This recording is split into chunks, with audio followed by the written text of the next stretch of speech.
Pozdravljeni! Verjetno mnogi izmed vas ste že opazili, naprimer med kvalifikacijami Formule 1, ko je voznik že pripet v svojem bolidu, da ob pravem trenutku samo dvigne kazalec, ga zavrti in seveda mehanik mu zažene pogonski sklop. A kaj je vse v ozadju? Je res tako enostavno zagnati pogonski sklop Formule 1? To v naslednjih minutah.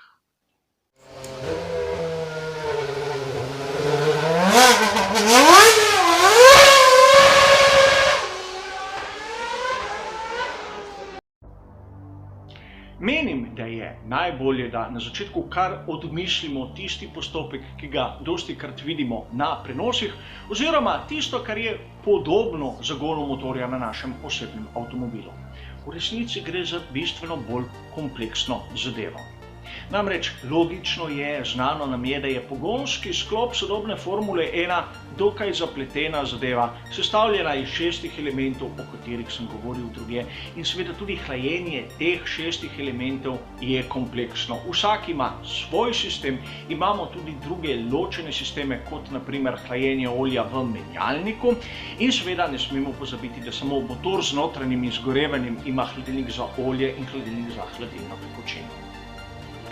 In da bomo razumeli, zakaj pravzaprav gre, je treba razumeti tudi nekaj, da mehaniki začnejo s pripravami še preden voznik sploh pride v bokse, tam najmanj okrog pol ure pred pravim zagonom.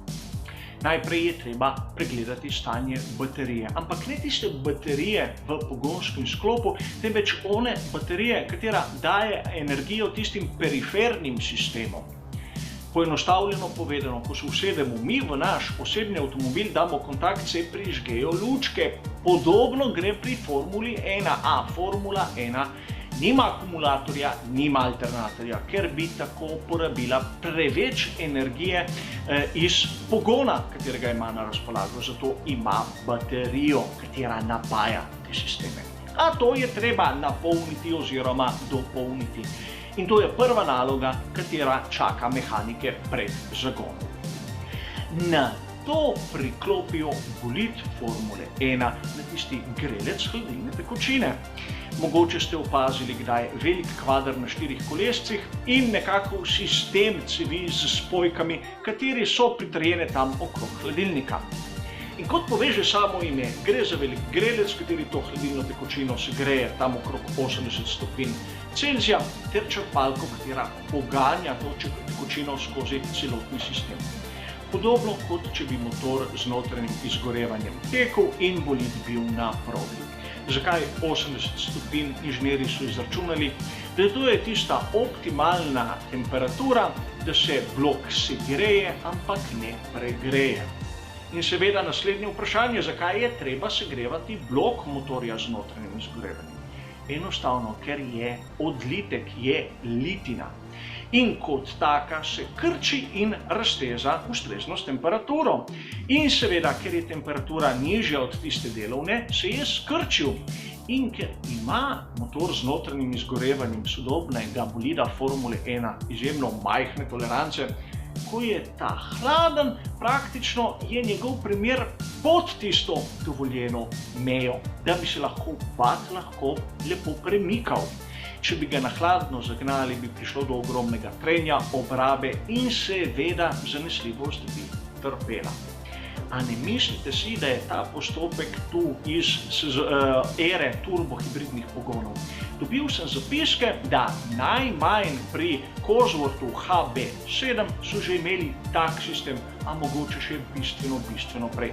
Torej najmanj od začetka 90-ih se tako pripravlja motor z notranjim izgorevanjem v Formuli 1.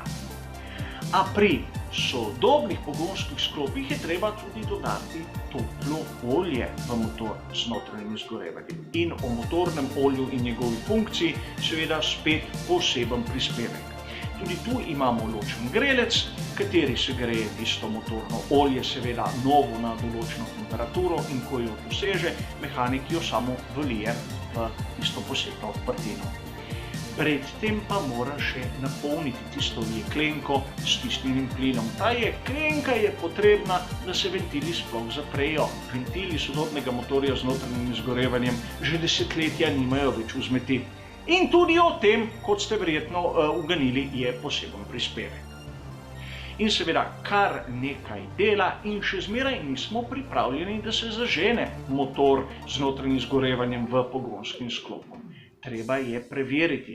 Sistemi imajo senzorje, ti senzorji imajo tok, a treba je preveriti, če imajo pravi pritisk. Zato zapre mehanik črpalko in kontakt, vzame zaganjač, ga v zadku priklopi na tisto glavno gred ter zavrti nekajkrat, dokler mu senzorji ne pokažejo, da je pritisk olja dosegel v raznih delih tisto pravo vrednost, kot če bi se motor z notranjim izgorevanjem praktično vrtel.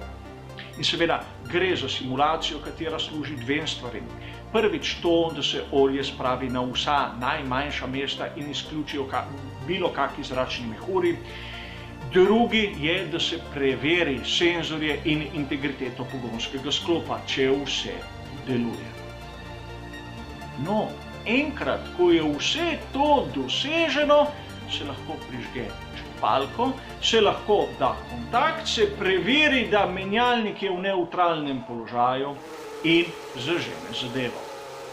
In seveda, če je vse v redu, če ne pride do kakega alarma, se tudi pogonski sklop spravi v življenje. Razni elementi, kot so MGU-H, MGU-K, ne rabijo posebnega predhodnega segrevanja. Po mojem mnenju tudi tisto olje, katero je prisotno v turbini, se spravi na določeno temperaturo, čeprav kakega zapisa o tem nisem dobil.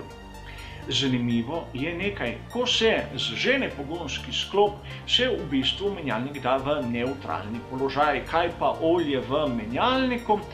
Zanimiv je ta starejši posnetek strani Scuderie Ferrari, kjer vidimo, da so celo dali menjalnik v prestavo, vidimo zavorne diske, ki se vrtijo. A vsekakor pri zgonu ne sme biti v prestavi. In seveda, takoj ko zaženejo motor z notranjim izgorevanjem, temperatura hladilne tekočine z 80 pade na 60. Po literaturi, katero sem dobil, počakajo, da se ta dvigne nazaj na 80 stopinj, pregledajo, če je vse v redu, ter izklopijo praktično cel pogonski sklop. Sedaj imajo čas, dokler ne pride voznik, da tudi napolnijo tisto baterijo pogonskega sklopa, da ne rabi v prvih krogih polniti hibridnega sistema. A to ni tako obvezno, to je samo, da olajša malce delo, naprimer v kvalifikacijah, da v tistem prvem krogu ne rabi polniti vse zadeve. In šele sedaj, ko pride voznik, se usede, lahko s palcem zavrti in mu zaženejo pogonski sklop, kar seveda zgleda zelo fantastično, zelo herojsko, ampak pred njim so že pol ure najmanj trdo garali.